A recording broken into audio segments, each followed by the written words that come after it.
일본의 국민 메신저 라인을 두고 일본 정부가 네이버의 보유 지분 매각을 압박하는 것 아니냐는 논란이 일고 있는 가운데 정치권에서도 잇따라 우려가 나오고 있습니다. 더불어민주당은 일본 정부가 네이버의 라인 지분 매각을 종용하기 위해 우리 정부까지 압박하며 강탈 의도를 노골화하고 있다며 정부 비판에 나섰습니다. 네이버가 이미 일본 정부의 압박에 못 이겨 소프트뱅크와 라인 지분 구성 논의를 본격화하고 있다며 적대국에나 할 행태인데도 정부가 지켜보기만 하고 있다는 겁니다. 이것이 윤석열 대통령이 말하던 미래지향적 한일 관계입니까? 왜 윤석열 대통령의 대일 굴욕 외교 때문에 우리 정부가 대신 뺨을 맞아야 합니까? 윤석열 정부가 데이터 패권 경쟁 시대에 일본 시장 점유율의 70%의 라인을 일본에 내준다면 국민께서 결코 용납하지 않을 것입니다. 개혁신당 이준석 대표도 당 최고위원 회의에서 정부는 일본 정부의 네이버 라인 지분 매각 요구 사태에 대해 더 적극적인 움직임을 보여달라고 요청했습니다. 일본과의 외교와는 별도의 문제라는 과기정통부의 입장은 젊은 세대, IT 개발자들의 불안감을 증폭시킬 뿐입니다. 물컵 반잔을 먼저 채웠는데 상대가 물컵을 엎어버리는 일이 발생하지 않도록 우리 기업을 지키는 방향으로 최대한의 외교적 노력을 정부 차원에서 천명해 주십시오.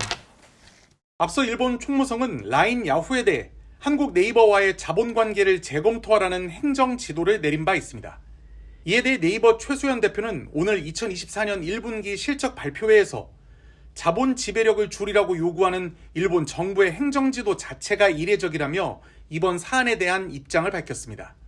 최 대표는 이 문제는 저희가 중장기적 사업 전략에 기반해서 결정할 문제로 입장이 정리되는 시점에 명확하게 말씀드리겠다며 과기정통부를 비롯한 정부 당국과도 긴밀히 협의하고 있다고 말했습니다.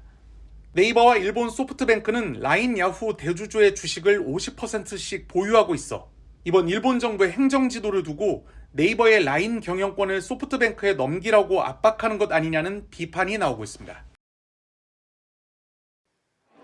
일본인 9,600만 명이 사용하는 라인 메신저. 지난해 회원 51만 명의 개인정보가 해킹으로 유출됐습니다.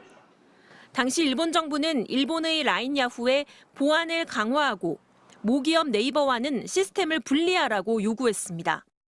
改善が見られず同様な事案が発生する場合にはより強い措置を実施することも視野に入れて監督を行ってまいりたいと思っております.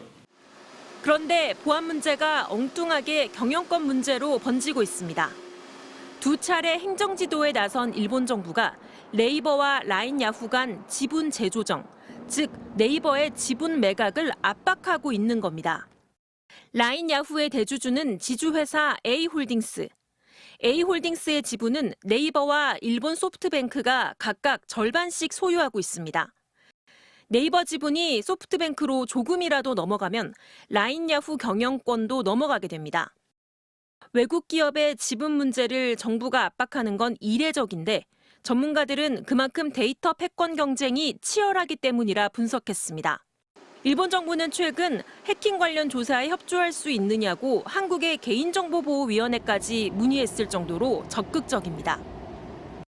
각 국가는 자국의 플랫폼을 지키기 위해서 혼신의 노력을 다하고 있는 상황입니다. 정부 차원에서 그리고 특히 이제 외교적 차원에서 이 한국 기업이 부당하게 대우받지 않도록 하는 노력을 할 필요가 있다고 생각합니다. 과기부는 네이버 입장을 존중해 협조한다. 외교부는 우리 기업에 대한 차별적 조치가 있어서는 안 된다는 원론적인 입장만 밝히고 있습니다. MBC 뉴스 이정은입니다.